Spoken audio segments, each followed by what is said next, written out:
Salam sejahtera bagi kita semua. Kiranya Bapak, Ibu, Saudara-saudari melimpah dalam kasih karunia Tuhan kita Yesus Kristus. Sebagaimana Paulus menghargai budaya untuk efektivitas mengkomunikasikan firman Allah akan menjadi fokus renungan hari ini yang didasarkan atas kitab Kisah Para Rasul pasal 16 ayat 1 sampai ayat yang ke-8. Silahkan firman ini dibaca dengan seksama. Saya membaca ayat yang pertama sampai ayat yang ketiga. Seperti ini bunyinya. Timotius turut serta dengan Paulus. Paulus datang juga ke Derbe dan ke Listra. Di situ ada seorang murid bernama Timotius. Ibunya adalah seorang Yahudi dan telah menjadi percaya. Sedangkan ayahnya seorang Yunani. Timotius ini dikenal baik oleh saudara-saudara di Listra dan di Ikonium. Dan Paulus mau supaya dia menyertainya dalam perjalanan. Paulus menyunatkan dia karena orang-orang Yahudi di daerah itu. Sebab setiap orang tahu bahwa bapaknya adalah orang Yunani. Bapak, Ibu, Saudara-saudari yang terkasih dalam Kristus. Dahulu awal pemberitaan firman Tuhan di tanah Borneo, misionaris Johann Hendrik Bernstein mengadakan upacara angkat saudara dengan pertukaran darah. Istilahnya hangkat hampahari hatunding daha. Dengan Tumenggung Ambo Nikodemus, kepala suku di daerah Gohong di tepi Sungai Kahayan. Sejak itu Bernstein dianggap saudara oleh orang-orang Dayak. Apa yang dilakukan oleh misionaris Bernstein ini sangat senada dengan pikiran Rasul Paulus, bahwa pendekatan agar dapat diterima oleh masyarakat atau komunitas dalam masyarakat harus dibangun dengan baik agar kabar baik dapat dikomunikasikan dengan lebih efektif. Paulus ingin agar Timotius diterima dalam masyarakat Yahudi.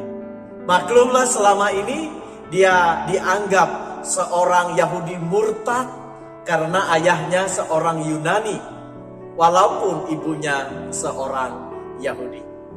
Lalu Paulus memintanya disunat agar memenuhi adat istiadat atau budaya orang Yahudi. Toh disunat, Timotius tidak melanggar firman Tuhan atau melakukan dosa. Dengan disunat maka Timotius membuatnya diakui dan diterima dalam masyarakat Yahudi yang menjunjung sunat. Diakuinya Timotius membuatnya leluasa bergaul dan memberitakan kabar baik Tuhan kepada orang-orang Yahudi. Dengan ini maka pendekatan budaya Timotius membuat pemberitaan firman Tuhan dapat dikomunikasikan dengan lebih efektif. Cara ini juga yang kemudian diikuti oleh misionaris kita, Johann Hendrik Bernstein pada masanya. Saudara-saudari terkasih, tidak semua budaya kita manusia adalah dosa atau bertentangan dengan firman Tuhan. Budaya seperti ini patut dihargai. Ada istilah di mana bumi dipijak, di situ langit dijunjung. Dalam penghargaan dan penerimaan akan budaya setempat, maka masyarakat adatnya akan menerima kita juga sebagai bagian dari mereka. Ketika kita diterima, maka halangan komunikasi dengan mereka telah teratasi. Mengkomunikasikan maksud atau kabar baik jauh lebih mudah atau efektif jika langit dijunjung atau budaya setempat dihormati. Oleh karena itu, firman Tuhan hari ini mengajak kita untuk menghargai, menghormati budaya yang ada di sekitar kita, bahkan membumikan diri kita dalam budaya itu, sehingga komunikasi kita sebagai saksi Kristus dapat lebih maksimal.